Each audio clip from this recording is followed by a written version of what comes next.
मोहोळ तालुक्यातील खरबूज उत्पादक शेतकरी आक्रमक झालेत. खरबूज बियाणे विक्री करणाऱ्या कंपनीमुळे खरबुजाचे पीक वाया गेले. सोलापूर कृषी अधीक्षक कार्यालयात मोहोळ तालुक्यातील शेतकऱ्यांनी खरबूज पीक बियाणे विक्री करणाऱ्या कंपनीवर कारवाई करण्याची मागणी केली आहे.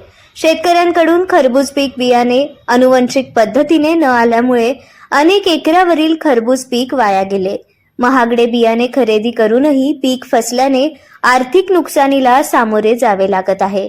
खरबूज पीक उत्पादक शेतकऱ्यांना एकरी 1.5 लाख रुपयांचा खर्च आला, तर बाजारात खरबुजाची 40 रुपये किंमत असताना 2 ते 5 रुपये किमतीला शेतकऱ्यांना ते खरबूज विकावे लागत आहे. खरं तर आम्ही मोहोळ तालुक्यातून सगळे शेतकरी इथं आलोय, कारण आमच्याकडे आता न्याय मागण्याचं एकच हक्काचं ठिकाण म्हणजे आता कृषी अधीक्षक कार्यालय. आज आम्ही सगळे खरबूज उत्पादक शेतकरी आहे. सबंध आमच्या या मोहोळ तालुक्यामध्ये आणि खरं तर नॉन न्यूज सीड कंपनी जी आहे त्यांची बॉबी ही व्हरायटी आहे आणि या व्हरायटीनं खरं तर आमच्या शेतकऱ्याचा घात केला आहे. आज आम्ही स्वतःच्या लेकरासारखं खरबूज हे पीक आम्ही सांभाळलं होतं, पण आता असं झालंय की त्या खरबूजमधला DNA जो आहे तो प्रॉब्लेमॅटिक आलेला आणि हे जे खरबूज आपण बघताय ते अक्षरशः ह्याला कोणीही घेणार. आज आमच्या रानामध्ये 3-3, 4-4 एकरामध्ये आज एका एकराला 1.5 लाखाचा खर्च आहे. आज 3-3 एकराचं खरबूज आमच्या रानात सडून चाललंय.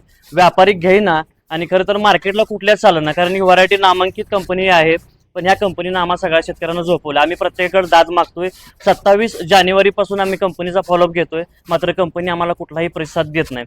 आज आम्ही ठरवलं की कृषी अधीक्षकांना आपण निवेदन द्यायचं आणि त्याच्यावर जर शासनाने तोडगा काढला तर ठीक आहे, नाहीतर आम्ही आपले जे मंत्री दत्तात्रय मामा भरणे यांना एकच सांगतोय की मामा, आमच्यासारखी तरुण पोरं आज शेती करतायत. आज शेतीकडे बघण्याचा प्रत्येकाचा दृष्टिकोन वेगळा आहे आणि आम्ही शेती करतोय तर आम्हाला शेतामध्ये असली आम्हाला खरं तर हे कंपनीवाले फसवतायत. औषध कंपनीवाल्याच तर पूर मोठा खरं तर स्कॅम चाललाय आणि याच्याकडे कुठल्याच गांभीर्यानं आपलं शासन बघत नाही.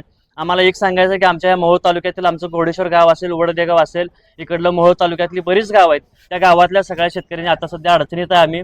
आमची अशी परिस्थिती झाली आहे ना की आम्ही रात्रंदिवस त्या खरबुजाला फवारणी करून खरं तर खत पाणी व्यवस्थापन करून आज आम्ही पिकं हातात तोंडाशी आलेत. आज या खरबूजला 40 रुपयाचा दर आहे आणि आमचं खरबूज मात्र 2 रुपये 3 रुपयांनी मागतायत व्यापारी. का तर याला खरं तर आपण बघू शकता की इथं एका एकराला 1.5 लाख रुपयाचा खर्च आहे. आज 3-3 एकरामध्ये मी तर 4 लाख रुपये खर्च करून बसलोय, पण माझ्याकडे हातात 4 रुपये सुद्धा येण्याची कॅपॅसिटी राहिलेली नाही. कारण या खरबुजाला तो जाळी म्हणतो आपण किंवा चांगली साईज असेल, कलर असेल तर हा कलर येत नाही. आपण ते काकडीचं बियाणं लावतो आणि त्याला शेंदाड उगवल्यासारखं खरबूज यायला लागलेत. कारण याची आता दाद आम्ही आता कृषी मंत्री दत्तात्रय भरणे मामांनाच मागतोय.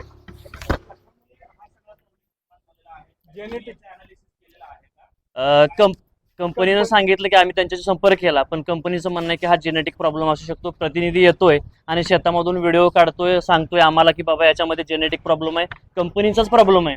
मात्र कंपनीचा जो RM असेल किंवा वरचे जे वरिष्ठ अधिकारी आहेत त्यांचं म्हणणं आहे की इथं टेम्परेचरमुळे हा प्रॉब्लेम येतो. तर टेम्परेचरमुळे जर प्रॉब्लेम आला असता तर सबंध महाराष्ट्रातला खरबूज शेतकरी हा अडचणीत आला असता. त्याचा जो लॉट होता 1200 किलोचा ज्या कंपनीनं वितरित केला होता महाराष्ट्रामध्ये, त्या प्रत्येक शेतकऱ्याला याचा अडचणीला सामोरं जावं लागते. सध्या non news seed private limited ही कंपनी आणि त्यांचं एक बॉबी हे नावाची एक व्हरायटी आहे. ही बॉबी व्हरायटी दिल्ली आणि आपल्या वाशी मार्केटला मुंबईला चालते. आम्ही अनगर या गावातून आलेलो आहोत. माझ्या प्लॉटवर आहे ना 26 जानेवारी दिवशी हा प्रॉब्लेम दिसला, हा पांढरा कलर बॉबी खरबुजातला. मग समजल्या ठिकाणी मी विजय पवार साहेब म्हणून युनिव्हर्सिटीचे ना सोलापूर जिल्ह्याचे साहेब होते, त्यांना फोन केला, त्यांना शेतात बोलवलं.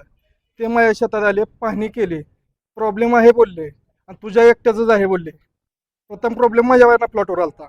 मग त्यांना बोललो, हे केलं ते म्हणले पुन्हा दुसरं दाव. आम्ही दुसऱ्यांचं दावलं, ते दावलं दखल घ्यायला तयार नाहीत. ते त्यांच्या नाही हे म्हणतात हवामानानं झालं ते झालं. हवामानं नाही, ह्या कंपनीनं सांगितलं 2% जंगली रोप येईल म्हणून पाकिटावर लिहिलेलं आहे.